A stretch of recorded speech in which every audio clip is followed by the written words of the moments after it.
Buenas noches. La Universidad Autónoma de San Luis Potosí, a través de la División de Difusión Cultural y Comunicación y Televisión Universitaria, les da la más cordial bienvenida a los foros de discusión abierta Miércoles de Letras. El día de hoy está dedicado a José María Facha. Para moderar el panel se encuentra con nosotros Hortensia Gobea. Ella es licenciada en Ciencias de la Comunicación y productora de televisión universitaria. Le cedo la palabra a ella para que nos presente el panel. Muy buenas noches, es un gusto contar con su presencia. El día de hoy, como ya nos mencionaban, está dedicado a José María Facha, y para tratar a este autor tan interesante nos acompaña el maestro Ignacio Betancourt, el cual ganó el Premio Nacional de Poesía Punto de Partida por la Universidad Autónoma de México y el Premio Nacional de Cuento por el Instituto Nacional de Bellas Artes. Ha publicado varios poemarios, libros de cuentos e investigaciones literarias, entre las cuales destacan El Escándalo, primer drama de Manuel José Otón, Texto y Contexto, y un tratado que hizo sobre José María Facha, Idilio Bucólico y otros textos.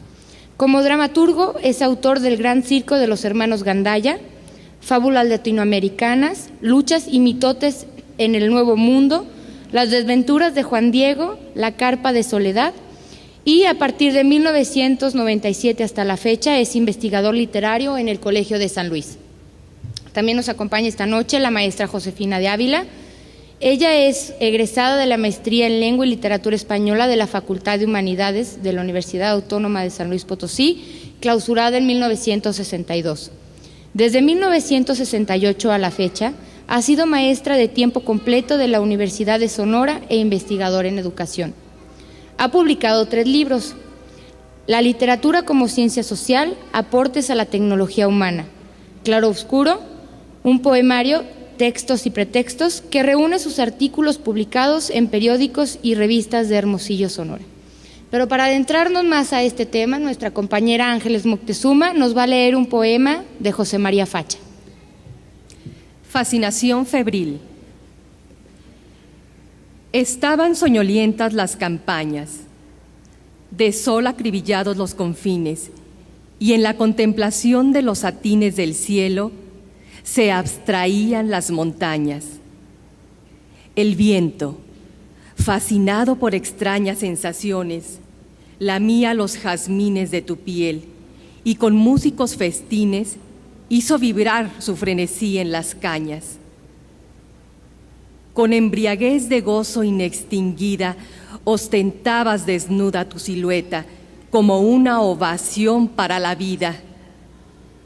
Y en tanto que anheloso el mar convexo contraía sus músculos de atleta, me hipnoticé en el hachís de tu sexo.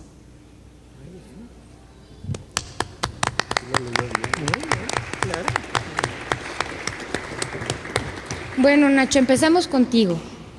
Bueno, pues antes que nada debo decir que estoy muy contento porque finalmente la obra de José María Facha ha empezado a circular, bueno, desde hace 2 años que apareció el libro. Por múltiples razones, su obra, que siento que es una obra sumamente destacada, es autor del primer libro de poemas eróticos que se publicó en el país, 16 años antes de Caro Victrix de Efrén Rebolledo.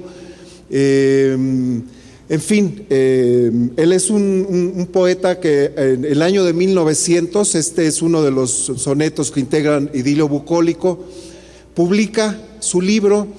Hay que decir que es sobrino de Manuel José Otón, hijo de una de sus 2 hermanas, y una de las razones que explican las características de la obra de este joven es que desde que era un adolescente tuvo la oportunidad de ser amigo del grupo que producía la revista Moderna en la Ciudad de México, es decir, Tablada, bueno, el mismo Rebolledo, Jesús Valenzuela, Luis G. Urbina, etcétera. Los grandes poetas del modernismo mexicano eran sus amigos. Él era un joven muy dotado, muy inquieto, porque no solamente se destacó como poeta, sino también como periodista y sobre todo como activista político. Él pertenece al Club Liberal Ponciano Arriaga, que son quienes organizan el primer congreso liberal que se hace en el país en 1901, aquí en la ciudad de San Luis Potosí. Una de las razones por las que tal vez su obra no fue tratada con la atención debida por los historiadores o por alguno de los historiadores que predominaron localmente, podría ser, ¿verdad?, el hecho de que al pertenecer a este grupo de liberales que organizan el Congreso, son excomulgados por el obispo Ignacio Montes de Oca y Obregón, que por cierto también escribía poemas muy distintos. Él era un neoclásico todavía a principios del siglo XX, pero podría ser es una de las razones, y también porque, bueno, toca el tema erótico. Él era una persona también que se interesaba mucho por las manifestaciones culturales en general. Escribía en los periódicos, sobre todo en el periódico, un periódico importantísimo aquí, duró más de 30 años, una buena parte del siglo XIX y todavía la primera década del XX, me refiero al Estandarte. Ahí publicó una buena cantidad de poemas sueltos que yo logré conjuntar, y entonces aparecen publicados junto con el libro Idilio Bucólico, que es un conjunto de 29 sonetos, en donde una mujer, una joven virgen, porque hay que establecer la diferencia, que las mujeres que los modernistas tratan en la mayoría de sus trabajos son, son mujeres fatales, son prostitutas, son cierta forma de decadencia muy en boga en ese momento, y además que se reúnen siempre en espacios cerrados, son lunares. En el caso de José María Facha, él hace que los amantes se encuentren a pleno sol, bueno, un poco a la sombrita para que no fueran a achicharrarse, porque están 2 días y medio amándose sexual y erótica y sensiblemente. Y es una virgen que pierde su virginidad en ese encuentro. En el conjunto de sonetos, José María Facha, el conjunto de sonetos de Idilio Bucólico, el autor hace participar a la naturaleza como un elemento más. Podríamos decir que ocurre un ménage à trois ahí, entre los árboles, la vegetación, el viento, el agua, el césped, todos los animales participan,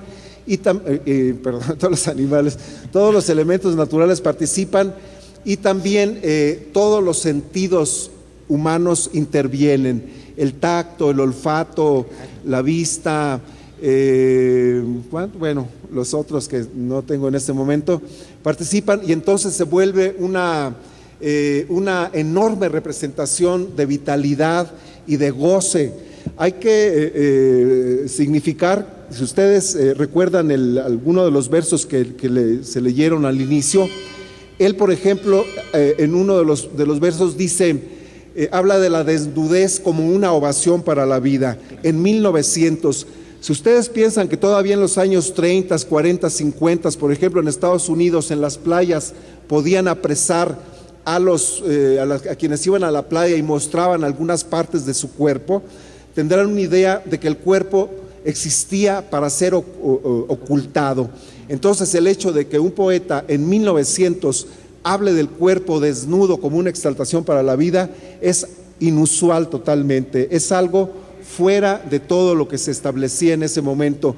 El hecho mismo que aparezca de forma explícita el término sexo, que era una palabra totalmente tabú, es algo también inusual. En el conjunto, no de la poesía que se escribía acá, sino en el conjunto de la poesía nacional, estos rasgos son relevantes y le dan una peculiaridad a su obra. Afortunadamente se conoce ya, ha sido estudiado, es estudiado actualmente ya en las escuelas, en las universidades, se han hecho comentarios en revistas nacionales, en fin. Creo que finalmente la obra de este joven poeta nacido en San Luis Potosí tiene un sitio ya en la literatura nacional, y bueno, luego en mi próxima intervención haré otros comentarios. Josefina, si fueras tan amable. Bueno, yo quiero manifestar mi indignación contra Ignacio Betancourt, porque hizo una investigación de tal calidad que no deja espacio sin tocar. Mis felicitaciones, Nacho. Son pocas las investigaciones sobre un autor tan completas como la tuya, y desde luego tan objetivas. Coincido en todo lo que él dice, y tanto más sorprendida estoy porque yo no conocía absolutamente nada de este escritor, ni sabía que existía, ni mucho menos que era sobrino de Manuel José Otón. Entonces para mí es una verdadera novedad. Y quiero decirles que cada autor nuevo nos obliga a leerlo de una manera diferente. Un buen lector de literatura se hace al estilo del escritor y no reduce al escritor a sus hábitos de lectura. Esta diferencia es muy importante. Y lo que María Facha me propuso es precisamente esa buena lectura en la que uno hace innovación de sus propios poemas y los recrea. Eso fue lo que hizo Nacho, y hace una investigación y unos comentarios que a partir del momento de su publicación de su libro serán imprescindibles para, no solo para la figura de Facha, sino para la investigación literaria. Desde luego vengo en plan de propagandista de los poemas de Facha. Si uno de los objetivos de estas reuniones es incitarlos a la lectura de los autores locales, por mi parte les puedo decir que inmediatamente después de Manuel José Otón, aunque no los conozco a todos, pero sí a la mayoría de los escritores potosinos, les puedo decir que en la época le sigue inmediatamente, y en algunos momentos casi a la par, José María Facha. Ven, intacta y coqueta epifanía, confortando mi amor que hoy está yerto, a calentar mi tálamo desierto, mi tálamo bohemio que se enfría. Abrígame en tu cuerpo, amada mía, arrópame en halagos si despierto de la mañana al resplandor incierto que sorprende velando mi agonía. Empalaga mis labios con las mieles olorosas a mirtos y a claveles que en tu boca chorrea el entusiasmo. Y fundiendo pesares y dolores en una libre conjunción de amores, gocemos del placer en el espasmo. Esto es ser poeta, esto es poesía, así, definitivamente. Desde luego se trata de que ustedes lo lean, así es de que voy a reprimir mis deseos de leerles todos los poemas que traigo señalados, que son como 25, pero hay unos que definitivamente ilustran muchísimo lo que fue Facha. Yo creo que una de las novedades también de Facha que se dan en su poesía es que esa manera de ver las cosas la revierte a las cosas ser vistas y a que las cosas mismas vean, cosa que es una novedad que ni en los contemporáneos, hasta los contemporáneos es que se da esa mirada, que por ejemplo trabaja en La Esfinge, uno de sus poemas, si no me equivoco, uno de sus poemas sueltos, de los que están, que no vienen dentro del idilio bucólico. La Esfinge se llama. Abochornan la tierra abrasada de un sol ígneo los rayos de fuego, envolviendo en alientos de horno a la sábana gris del desierto. Las pirámides altas, sus crestas cenicientas levantan a lejos, constelando de ibis sagrados, pasa el Nilo cual cinta de acero, y su linfa sonora interrumpe el solemne y augusto silencio. En el fondo aparece la Esfinge, que azotaron tifones coléricos y con ojos tornados y mustios, no cerrados por mil y mil sueños, ve pasar en desfile sombrío silenciosos y tardos camellos. Esta imagen de la Esfinge viendo a los camellos es de una novedad extraordinaria. Es hasta nuestros días, hasta escritores como Jorge Guillén, el último de los grandes poetas españoles, que se habla de esta percepción de las cosas hacia algo vivo. La esfinge cumple su papel de misterio. ¿Cómo puede ver ve pasar en desfile sombrío silenciosos y tardos camellos? Aquí vemos una diferencia con en nuestros días, de la poesía que ya se ha visto influida por el cine en correspondencia de la influencia que la literatura tuvo para participar en el cinematógrafo con gran éxito. Esta poesía se ve, no solo se oye, se ve. Y eso, recordando el cuento que leímos en la sesión de Manuel José Otón, la Nochebuena del Labriego, hay una escena que a mí me recordó un cuadro de Orozco, cuando las esposas de los campesinos siguen llorosas a sus maridos porque los llevan a la cárcel en la Nochebuena. Si recuerdan ustedes las soldaderas de Orozco, es lo mismo, lo mismo. Quizás todavía subrayado más para Otón el que están todas las ropas rotas de los campesinos, ¿verdad? Y ese contraste visual de uno de ellos que se queda con un zarape nuevo y en lugar de ir a los jacales va a las casas blancas del poblado. Ese es el soplón. Y no lo dice Otón, lo hace ver. ¿Qué hace ese campesino que es el último que se va y que se queda y que tiene un poncho nuevo y cómodo? Dice Otón. Esta visualización en la poesía es otro de los factores de contemporaneidad de José María Facha. Podría enriquecer muchísimo los ejemplos, podríamos extendernos aquí toda la noche y no la pasaríamos mal, se los aseguro, recreándonos en estas imágenes extraordinarias de Facha.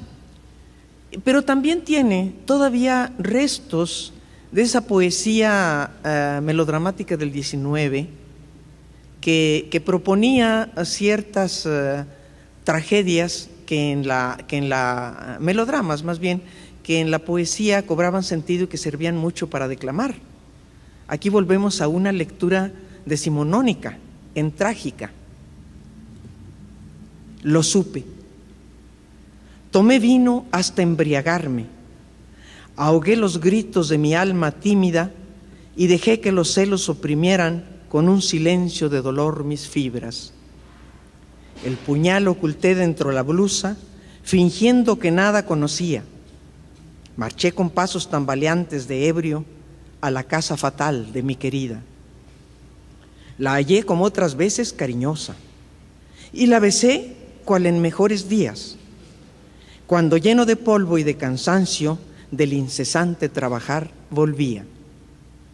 Y era para mí la tierna amante, para mi hondo pesar la fiel amiga, cuando era de mi afán la recompensa, el premio a mi sudor y a mi fatiga, y con ella olvidando las miserias, los negros desengaños de la vida, un mendrugo de pan me sabe a gloria, y a gloria inacabable sus caricias.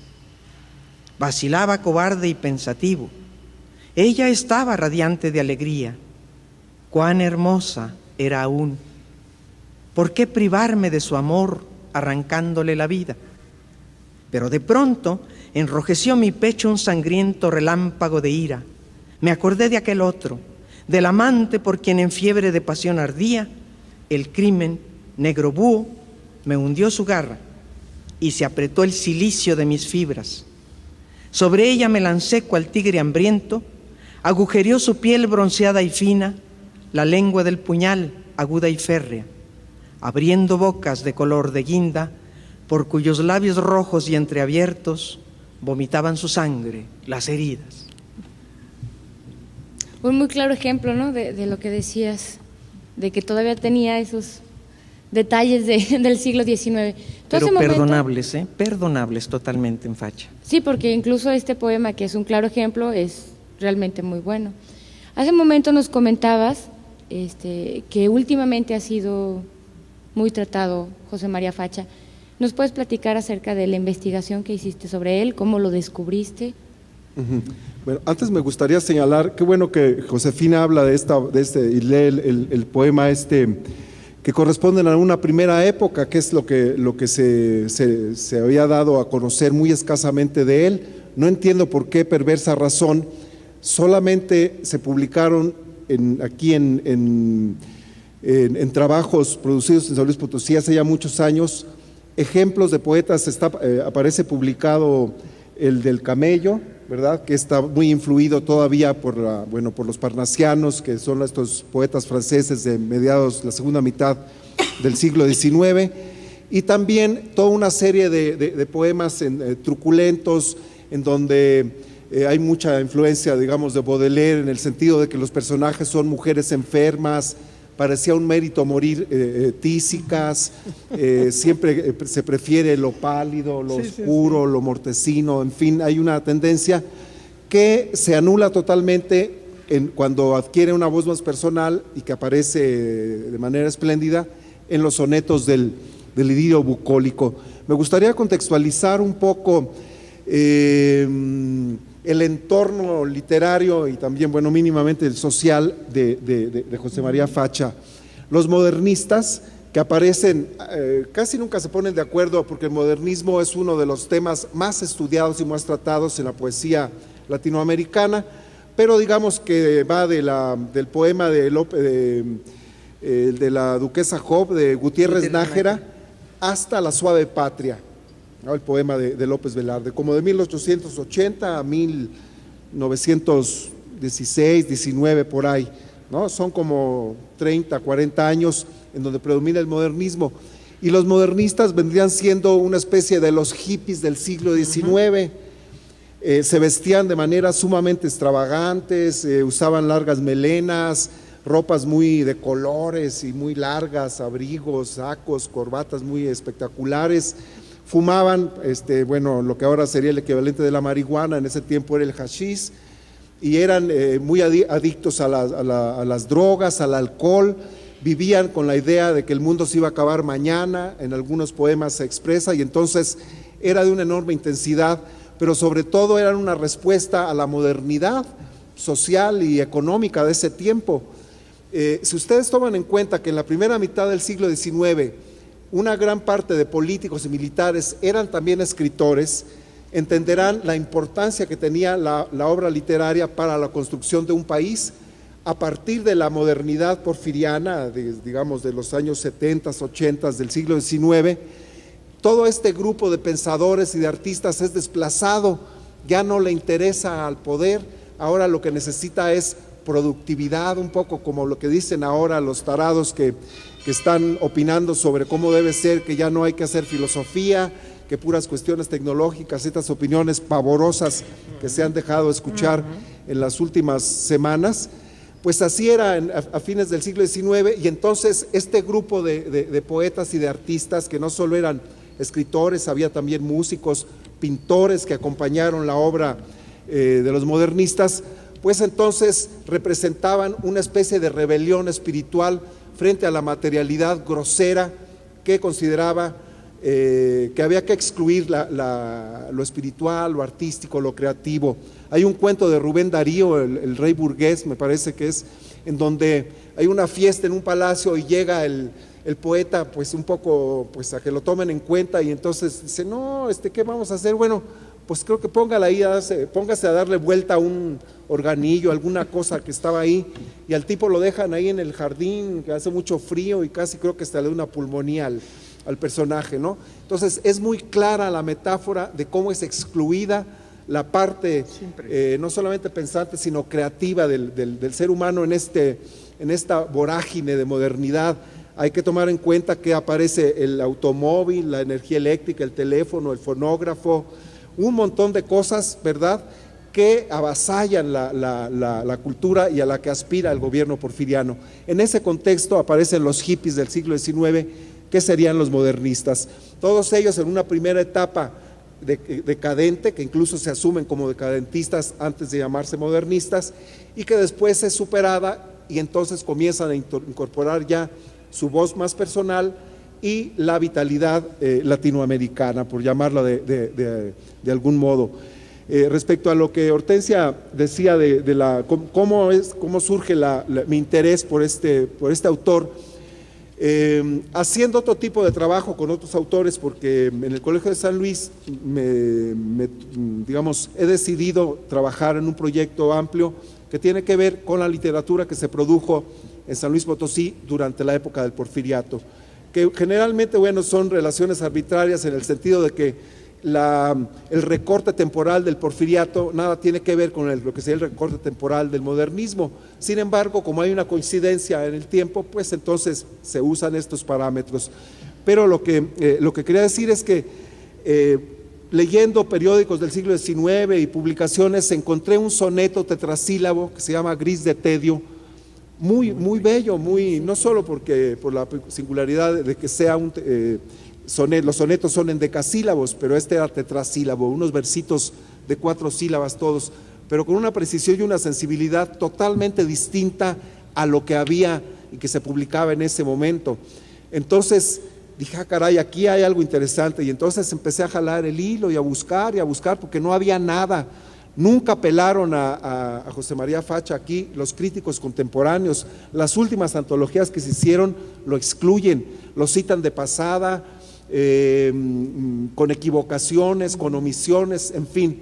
Entonces eso me pareció que valía mucho la pena seguirlo, y así fue como anduve caminando hasta llegar al idilio bucólico, después a su obra política también.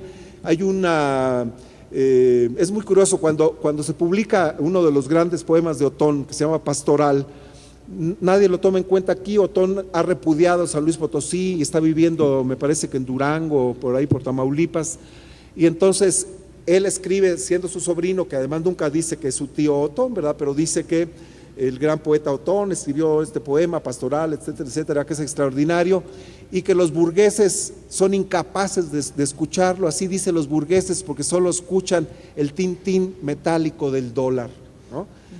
Repudiaba a los norteamericanos y decía que la representación simbólica de los gringos era un jamón, un tornillo y un dólar, y que eran de una vulgaridad impresionante, que eran incapaces de entender la poesía.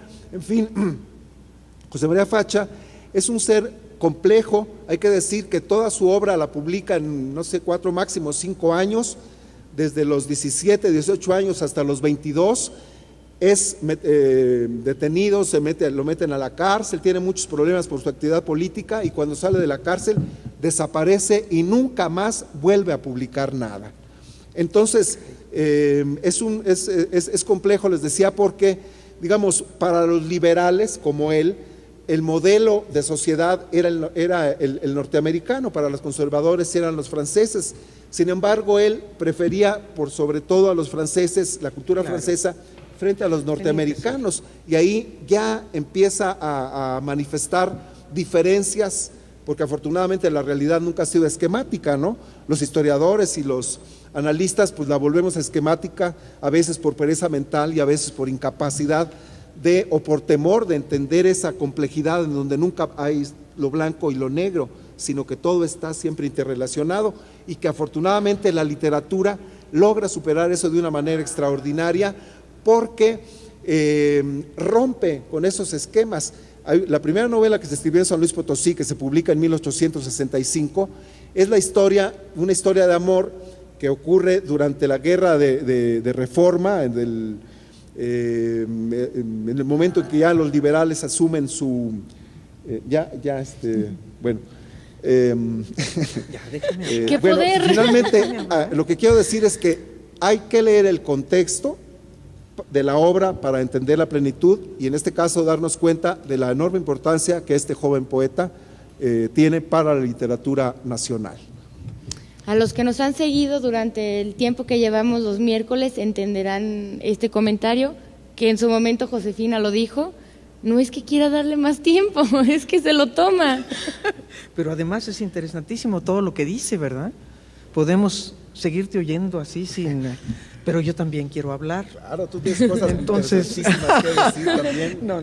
Y además, quiero decir que agradezco mucho las opiniones de Josefina. Va a parecer como un duelo de elogios, pero de veras ella es muy exigente. Yo le he escuchado opiniones terribles sobre cosas, Qué bueno que fuiste indulgente conmigo. No es indulgencia, es reconocimiento simple, directo, de tu habilidad de investigador y tu de sensibilidad literaria. Bueno, pues creo que precisamente Facha ejemplifica, a propósito de lo último que acaba de decir Nacho en su participación, ejemplifica que hay varias historias y conocemos solo dos. La historia de los hechos, de los actos, esto de las guerras, de los políticos, de los procesos que transforman nuestra vida, y la historia personal a la que se ha dedicado la literatura. Pero hay muchísimas otras. Está una historia no contada, que es la de los chismes sabrosos, la de las causas que hacen que un facha se retire a los 25 años, ¿a los cuántos? 22. De 22, de escribir, después de escribir una obra de una madurez extraordinaria, de una calidad extraordinaria, se retira. Esas entretelas de la historia, entre la historia general, la amplia, la social, y la intrahistoria individual de los seres humanos, hay esa tercera, la que se provoca entre esos dos elementos y causan un proceso.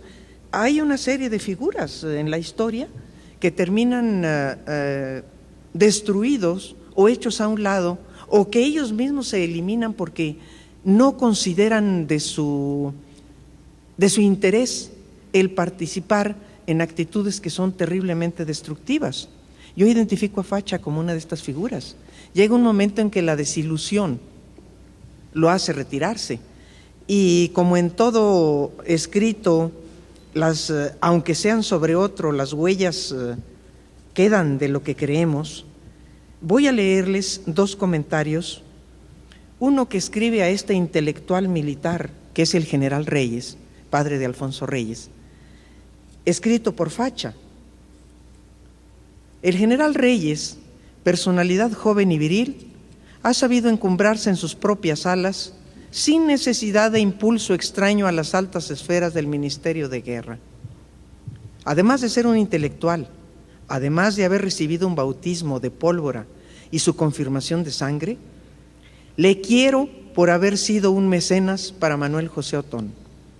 En lo más recóndito de mi corazón guardo una inmensa gratitud para quien, cuando Manuel era pobre y oscuro, humilde e ignorado, le brindó su apoyo. Le enalteció con su estima y supo distinguirle y apreciar sus dotes sin prejuicios ni mezquindades. Muchas veces lo obligó a escribir. ¿Cuántos de esos versos magistrales que hoy arrancan el aplauso de los artistas latinoamericanos fueron concebidos en el cuartel del entonces jefe de zona? ¿Y cuántas veces, desilusionado y lleno de hurañías y decepciones, nuestro poeta seguía por su torturante viacrucis, ayudado por un piadoso cireneo, hoy ministro? Aquí se siente a Manuel José Otón, porque esto es totalmente cierto, pero también se siente a Facha. Es decir, esa persecución encarnizada contra los intelectuales, a veces entre ellos, porque también las ideologías permean la literatura. Y eso él lo van a manejar efectivamente sin mencionar que Otón era su tío, cómo atiende a plantear estas cosas en las que Otón sufría directamente esto. Nacho también menciona Pastoral, lo que escribió Facha sobre Pastoral, y es tan breve que se los voy a leer. Se titula el escritito, que además es de una prosa clarísima, lo van a ver, muy directa, cosa excepcional en los varones, son muy pocos los que hacen esta prosa así limpia de pseudoliteratura. Aquí me permito otro paréntesis literario. Hay personas que creen que hacer literatura es adornar con bonitas palabras lo que se dice. Una exalumna mía padece de ese cáncer. Facha demuestra que la bella literatura nace del hecho, al hablar del acto, de lo que sucede, la manera como se cuenta, eso es hacer literatura, y no añadir palabras bonitas o altisonantes o rebuscadas para llamar la atención. Y sus prosas, siendo tan pocas, son limpias de de esa deficiencia literaria. Pastoral es el último poema de Otón. Es un triunfo. Es una salvaje sinfonía en honor de las abruptas y milenarias enormidades de la Sierra Madre. Es un canto que debía haber sido tallado en una gigante roca de granito para perpetuar un himno a la inmensidad abrumadora de nuestra cordillera. Es la vida de un pastor que vive entre el abismo azul del cielo y el crispante oscuro de una gigantesca hondonada. Los espíritus de los escogidos han vibrado como las cuerdas de un arpa al eco de esa música sublime y wagneriana que canta el infinito. Los cultos han tributado una ovación al talento de Manuel José, la que ha pasado desapercibida para los oídos de los burgueses, para esos oídos cerrados a todo lo que es arte, pero que se abren al tin-tin metálico del dólar, como el conjuro mágico del Sésamo, la famosa cueva de las narraciones orientales, que además era de ladrones, añado yo. Otón vive olvidado y oscuro en un lugar de Durango, en Ciudad Lerdo. Ahí lucha con estoicismo de gañán por el pan de cada día, ganado con el sudor de su frente. Qué contrariedades para aquella alma de poeta. Y en cambio, cuántos burgueses se apoltronan con placer porcino en muelles terciopelos, sin comprender más arte que el necesario para saber si el mezquino puchero corresponde al enorme costo de 25 centavos. Genial, genial, ¿eh? ¿Con qué economía narra esto? Este es otro de los valores también del artículo periodístico. Y quiero decir que muy probablemente haya sido por el espacio que tenía. Hace un momento comentábamos la diferencia que había acerca del idilio bucólico y el idilio salvaje. ¿Nos podrías comentar al respecto, Josefina? Sí, como títulos. El título de Manuel José Otón es un oxímoron, es decir, es la conjunción de dos términos que se contradicen. Lo salvaje es el polo de lo idílico. El idilio es entre pastores, pero unos pastores sofisticados, ¿verdad? No son los pastores reales, ¿verdad?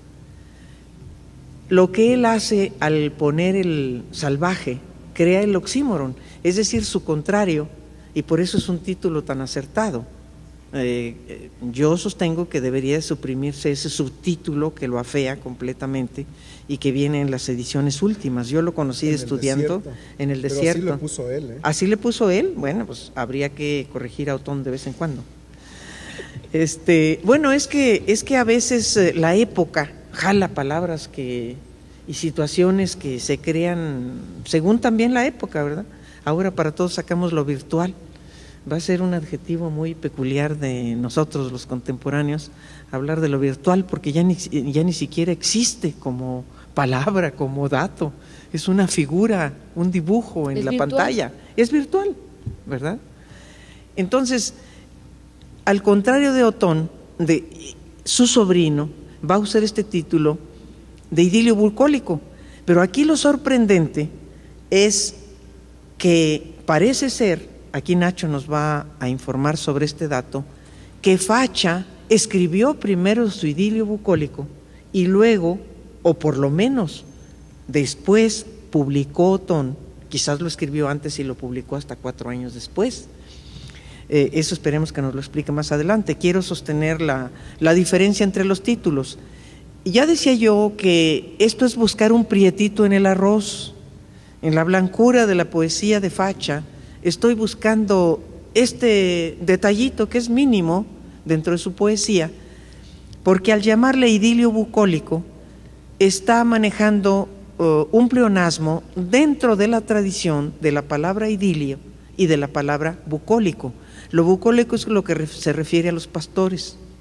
Las bucólicas de Virgilio son famosísimas porque se referían a los árboles, a los animales, al campo, todas. Fue el primero que escribió poemas exaltados a la naturaleza.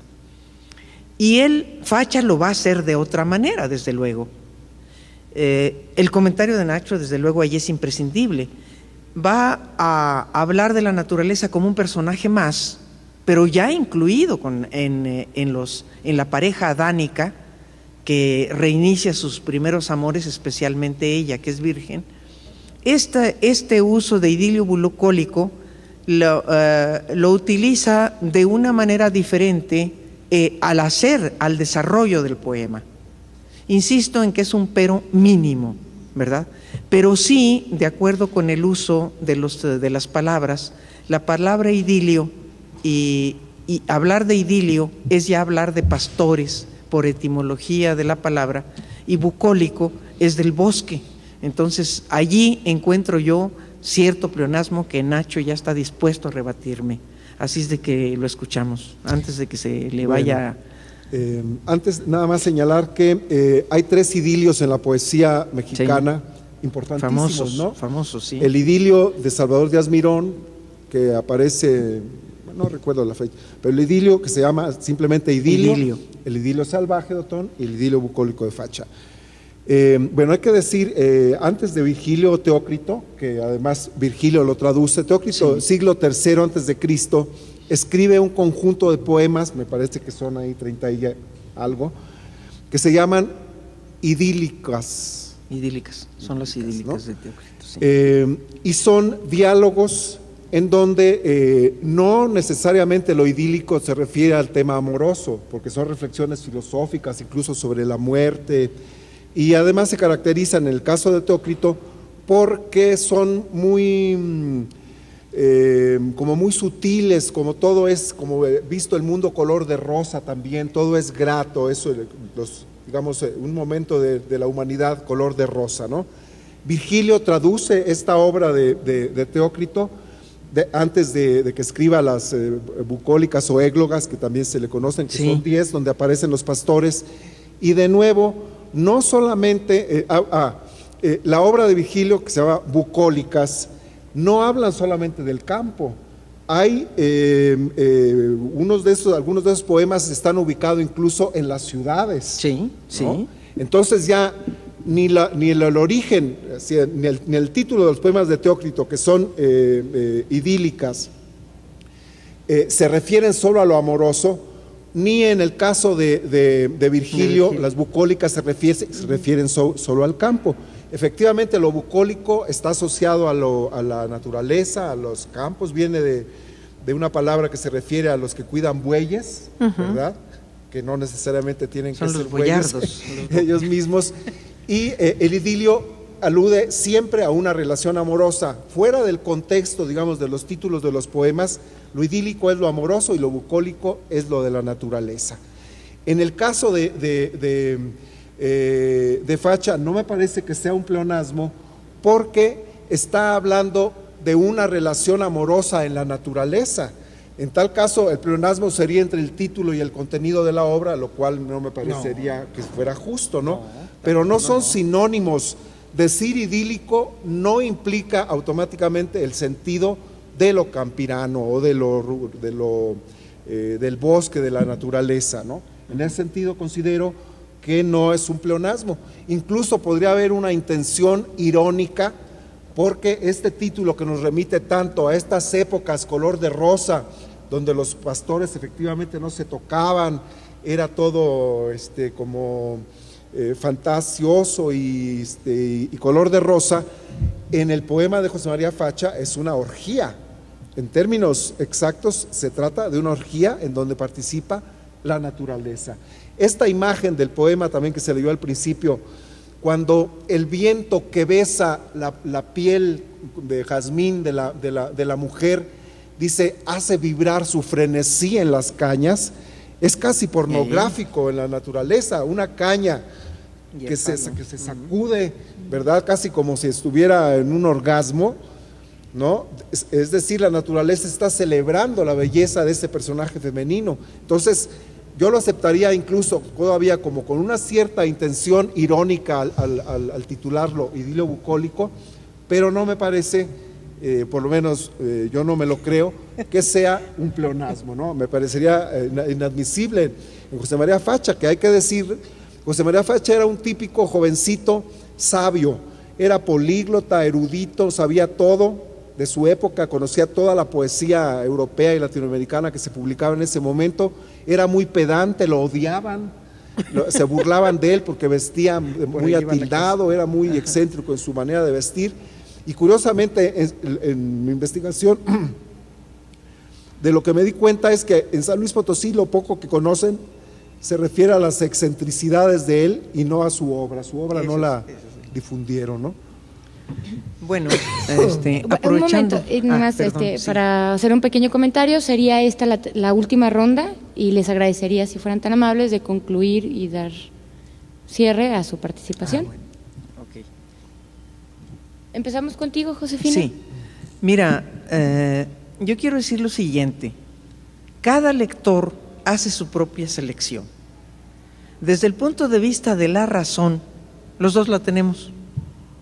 Cada uno argumenta y termina sosteniendo su punto de vista. No hay verdades en literatura, hay verosimilitudes, hay acercamientos, porque la creación es la que cuenta y no las limitaciones del lenguaje. Muchas veces la creación misma pide un lenguaje que no es nuevo en sí, sino en sus combinaciones. La novedad del lenguaje, difícilmente podemos cambiar el nombre de una puerta por otra, ¿verdad? Por otra, ¿qué otra palabra puede sustituir a puerta?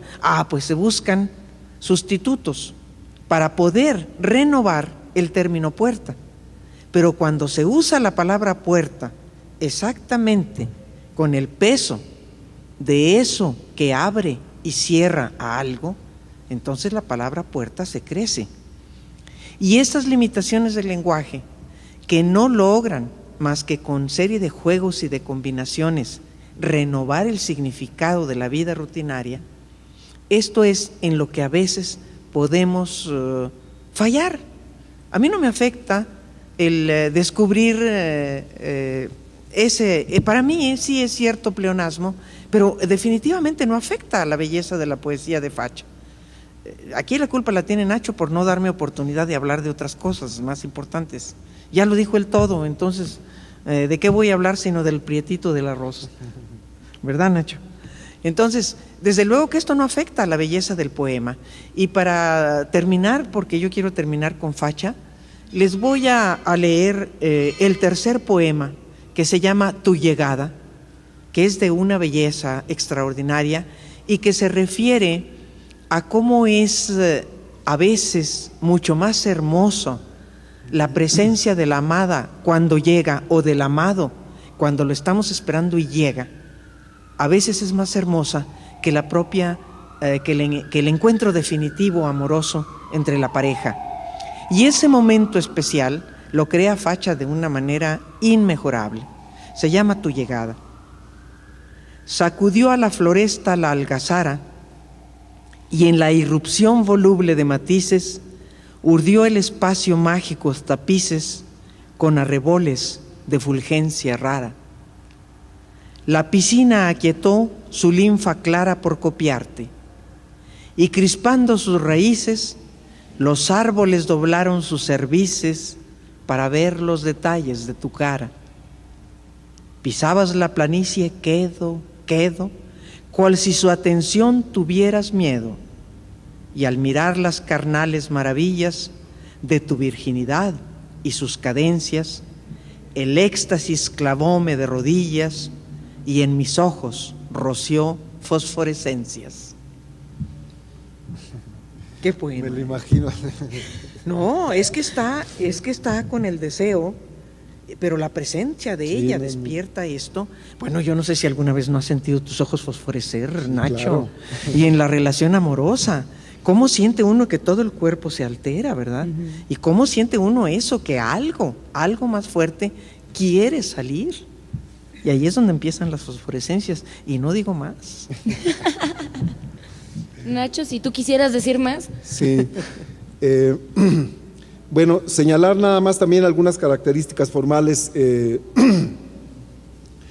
El modernismo se caracteriza, bueno, además de que es la aportación hispanoamericana o latinoamericana a la poesía, digamos, universal, es una rebelión frente a la tradición hispana, y por eso comienza a romper con los metros que se imponían más, que era, bueno, octosílabos y endecasílabos, y comienza a trabajar mucho eneasílabos, heptasílabos, alejandrinos, que son versos muy largos, y sobre todo a romper la rima y a encabalgar los versos, es decir, la continuación, el verso no termina en la línea donde está, sino que se prolonga en el verso siguiente. Un ejemplo brillantísimo de esto vendría siendo López Velarde, que es también otro prodigioso poeta mexicano.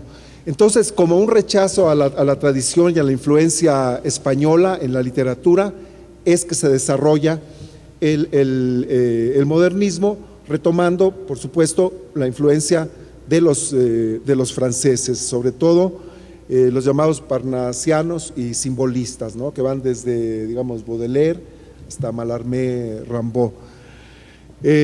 Otra cosa que sería importante señalar es que la obra de José María Facha viene a enriquecer a lo que sería el movimiento revolucionario de su momento, porque el movimiento revolucionario no se limita solamente a la confrontación ideológica o armada, sino también a una serie de cambios culturales y obviamente literarios.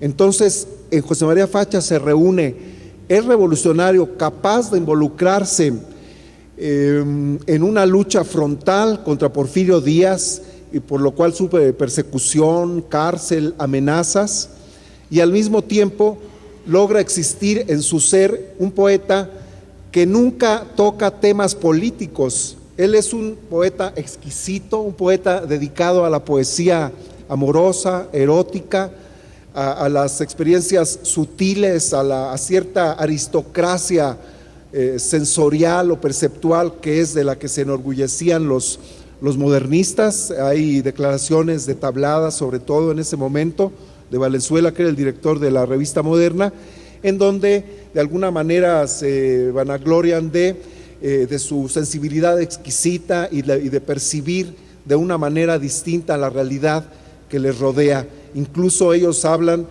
de que no cualquier persona puede entender su poesía, porque su poesía es sumamente elaborada y está dirigida a los espíritus, digamos, desarrollados, ¿no?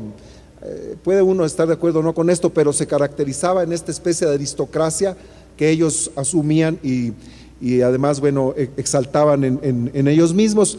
Y en el caso de José María Facha, logran convivir, tal vez por el poco tiempo en que se manifiesta de esta manera tan intensa, pero convivir sin contaminarse, su lado exquisito y aristocrático en cuanto a sus percepciones y su sensibilidad, y su lado contestatario y belicoso, porque además era belicoso no nada más contra Porfirio Díaz, sino aquí mismo en este espacio, por aquí anduvo José María Facha, esto que unos años antes de fines de 900 era el cuartel de los franceses. Aquí vivían los franceses en este espacio cuando llegaron, cuando Maximiliano tomaron como su cuartel, el ejército francés, este espacio físico. Esto también era como un internado, aquí se dormían y aquí se escapaban José María Facha, Antonio Díaz Soto y Gama, que estaban como internados cuando estudiaban leyes a fines del siglo XIX.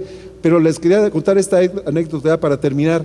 El primer problema que tuvo Facha, por el que cayó en la cárcel, fue por escribir unas calaveras burlándose, las calaveras, estos versitos que se acostumbran en la época de muertos, por escribir unas calaveras en donde se burlaba de los políticos y de los ricachones de la ciudad de San Luis Potosí, que hay que decir que esos ricachones eran los amigos de su familia, porque su familia toda pertenecía a la, digamos, aristocracia de la ciudad, ¿verdad? Eran, por supuesto, miembros de la lonja y se avergonzaron enormemente de que su hijo fuera poeta y, para acabarle de amolar, fuera liberal y revolucionario. Entonces, José María Facha logra concentrar extremos de un momento cultural importantísimo para la cultura de nuestro país.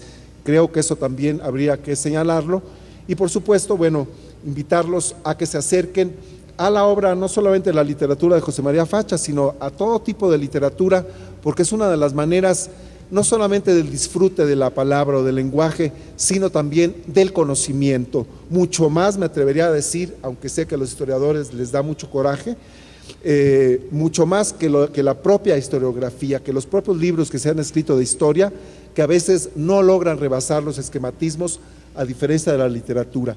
Si en las escuelas, si en los lugares de conocimiento y de reflexión se cruzara la lectura de la literatura y la historia, tendríamos una idea tridimensional de la realidad, que finalmente es mucho más de lo que nosotros podamos imaginarnos.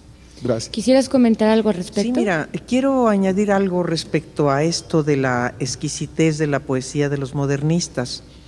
Hay una constante lucha en la historia de la humanidad, la pretensión de descubrir nuestra especificidad de seres humanos.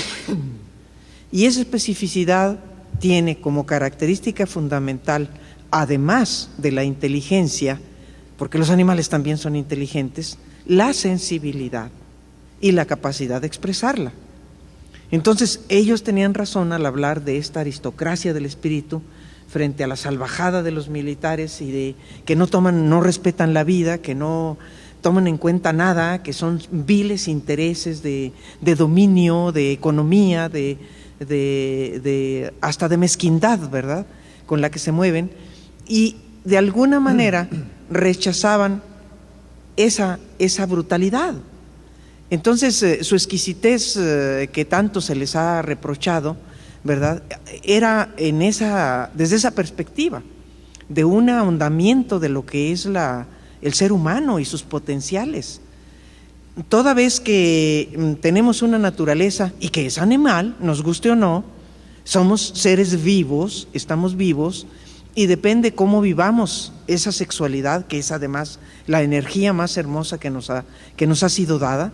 Yo no entiendo a un Dios, por ejemplo, del catolicismo, que nos crea con inteligencia y con un cuerpo vital, para luego condenarnos porque pensamos y porque usamos vitalmente nuestro cuerpo. No lo entiendo. Eso definitivamente no es de la divinidad. Esa contradicción es demasiado humana. ¿Cómo decía Nietzsche? Humano, demasiado humano, ¿verdad? Es decir, hay unas actitudes que definitivamente en Facha se dan por su juventud, y logra esa magnífica amalgama de su información poética y su conciencia patriótica, ¿verdad?, que está escrita con mayúscula, no es patriotera, no es de bandera y de fechas, es de defensa del suelo patrio, de análisis de la realidad histórica de nuestro país, y el vivir muy claramente el poder excesivo de los extranjeros que querían despedazar a México, y lo lograron desde muchas maneras, con la fuerza angloamericana y con las fuerzas europeas. No quiero extenderme más, era nada más un comentario. El público nos ha hecho llegar aquí algunas preguntas, y una de ellas está muy relacionada a lo que ustedes estaban planteando, y es: ¿de qué manera fue recibido José María Facha en su época? No fue recibido, nadie lo tomó en cuenta, ¿no? Incluso tuvieron que pasar 100 años para que se conociera más o menos de forma amplia su obra. No fue recibido. Yo encontré un solo comentario, apareció el 10 de mayo de 1900 en el periódico El Estandarte, que curiosamente es un plagio. Un poeta que se llama, tiene un hermano que era cuentista, bueno, no recuerdo el nombre mejor, porque es muy curioso. Otón había escrito como 10 años antes un prólogo para un libro precisamente del hermano de ese poeta, para un libro de cuentos, y este poeta, que es el único que comentó la obra de José María Facha cuando aparece, el idilio bucólico, usa lo que Otón escribió en el prólogo del libro de cuentos de su hermano. Qué cosa a mí me sorprendió mucho, ¿no?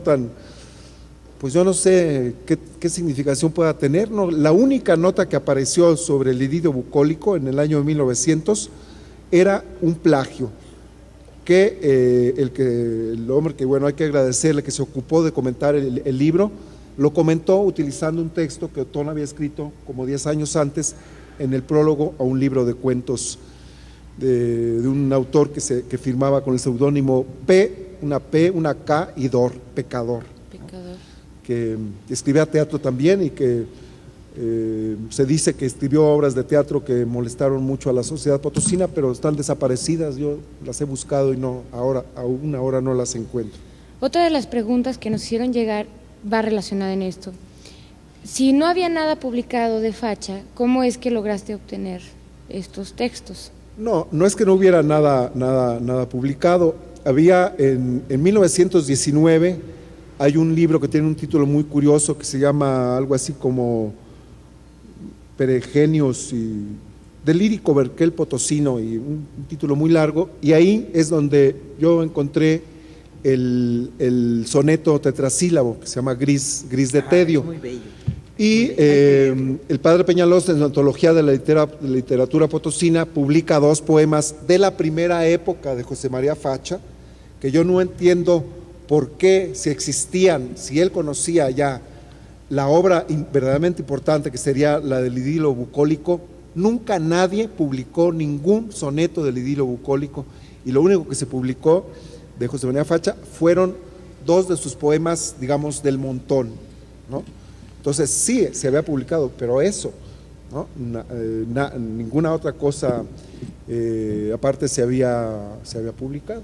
También nos preguntan, ¿qué sucede con José María Facha después de haber estado preso? Él se va de San Luis Potosí en 1902 a la Ciudad de México y nunca más. Su familia incluso también se va para la Ciudad de México después del escándalo de tener al hijo en la prisión. Es muy curioso, pero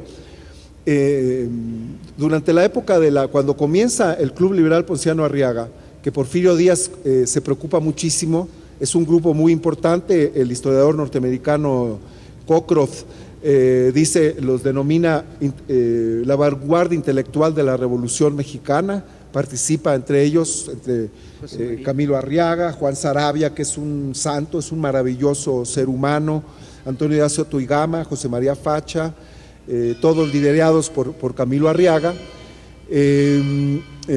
Ellos participan en este club y son reprimidos, y todos son perseguidos y encarcelados, y entre ellos, bueno, cae en prisión José María Facha.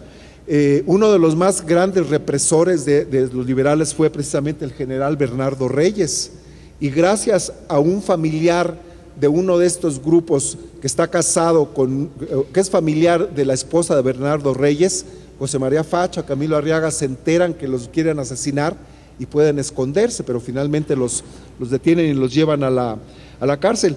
Pero a donde quería llegar es que se les ocurre una cosa muy tenebrosa. Deciden hacer lo que llamaban la segunda reserva, que era un ejército civil de ciudadanos que todos los domingos recibían adiestramiento militar, porque Porfirio Díaz pensaba utilizarlos contra los clubes liberales que empezaron a organizarse en todo el país. Y cuando se hace una gran fiesta aquí en San Luis Potosí, que se funda la segunda reserva y que comienzan a tener su adiestramiento militar los civiles, hacen una gran fiesta, no sé si en la lonja, pero bueno, digamos los hombres y mujeres ricos de la ciudad celebran mucho eso, justo en el momento en que José María Facha está en la cárcel. Y hay una nota de Sociales que aparece en el estandarte donde habla que la familia de José María Facha asiste a esa gran celebración, ¿no? Entonces, por un lado la familia celebrando las organizaciones militares porfiristas, y por otro el hijo en la cárcel, ¿no? La familia se va de aquí de San Luis Potosí también, y José María Facha se va a la Ciudad de México, nunca vuelve a publicar, nunca participa políticamente y nadie sabe nada. Yo por ahí una vez encontré en alguna publicación que solía ir a conversar con Alfonso Reyes, que salían a caminar por ahí por el centro, pero él no vuelve a publicar. Y además alguien me decía que a lo mejor había seguido publicando con seudónimo. Pudiera ser, ¿verdad? No, hasta ahora no sé. Bueno, no hay elementos como para pensar eso, pero después de 1902, a los 22 años, desaparece de la poesía y de la política, se va a la Ciudad de México y nunca más se vuelve a saber de él. Esta pregunta es para Josefina. ¿Acaso el describir un hecho con palabras rebuscadas no es una manera de hacer literatura? ¿Es el uso del idioma al fin? Bueno, es literatura mala.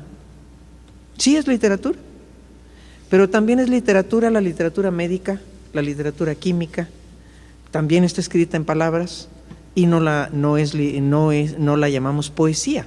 Sí. La literatura o poesía es un sinónimo en el sentido de poiesis griego, que significa creación, es lo que empuja a buscar palabras para expresar lo que se siente, y eso es a lo que llamamos literatura como arte, ¿verdad?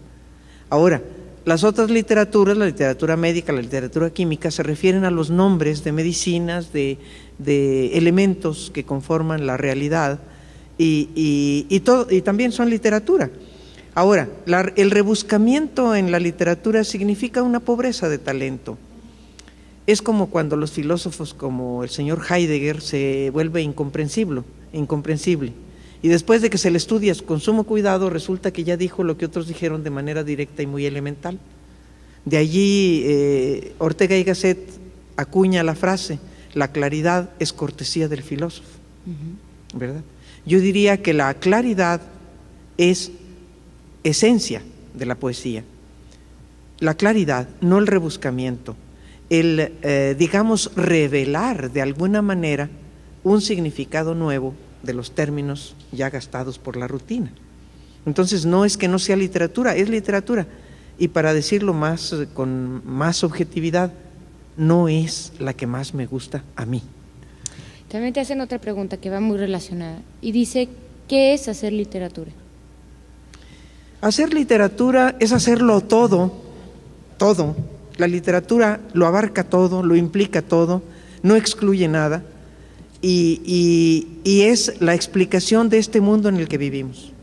Es la recreación, más que explicación, la recreación que nos afecta directamente como criaturas sensibles, inteligentes, compasivas, amorosas.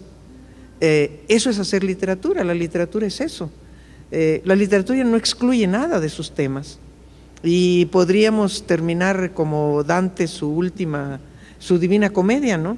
Es el sol y el Dios que mueve todo, ¿verdad? No estoy citando exactamente, pero el amor, dice él, es lo que mueve todo. Yo digo, la literatura es lo que lo expresa todo. Eso es la literatura para mí. Tenemos aquí también otra pregunta y nos dice así: ¿de qué manera influyó en Facha su parentesco con Otón?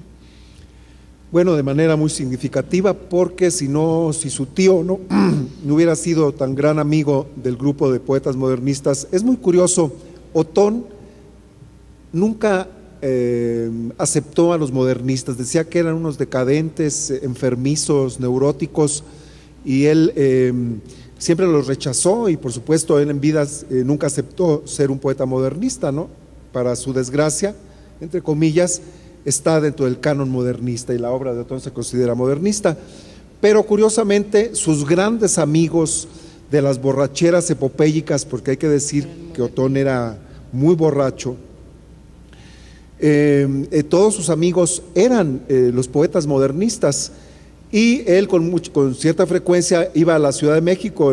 Parece que en el año 1900 que le toca, él era suplente de diputado, y entonces el diputado titular fallece, o no recuerdo la razón. El caso es de que Otón se va a vivir a la Ciudad de México, está ahí más de un año, y se la pasaba en el Salón Bach con todos los poetas modernistas de ese momento, que eran muy briagos. Rubén M. Campos ha hecho descripciones sensacionales de estas reuniones y de estas borracheras. Entonces, aunque Otón nunca menciona a su sobrino, nunca escribió nada sobre él, nada, tuvo la enorme virtud de llevarlo con él a la Ciudad de México cuando José María Facha pues casi era un adolescente, porque José María Facha escribe de las fiestas que había en la casa de Jesús Valenzuela, que hacía grandes fiestas donde asistía todo el grupo de los poetas modernistas de México, y a veces también de otros países latinoamericanos, y las describe como un asiduo a esas fiestas, y él debe haber tenido unos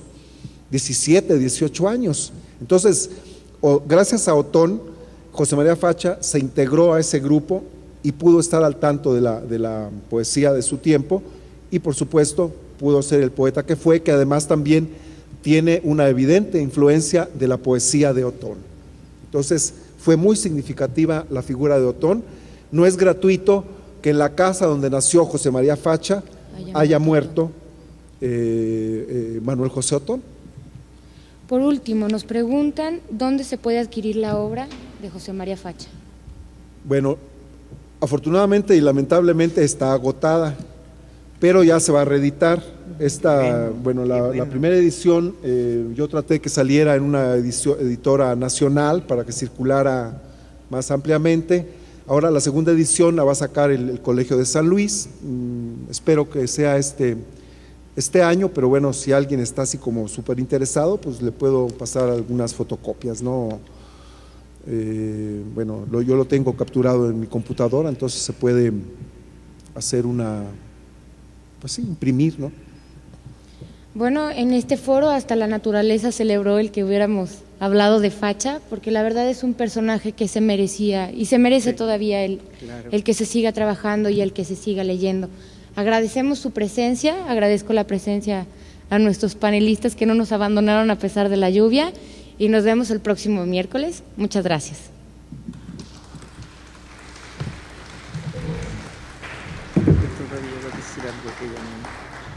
Gracias por su participación en los miércoles de letras. Les recordamos que el próximo miércoles 17 de marzo está dedicado a Agustín Vera. Los esperamos aquí en el patio del edificio de la Universidad Autónoma de San Luis Potosí. Muchas gracias y buenas noches.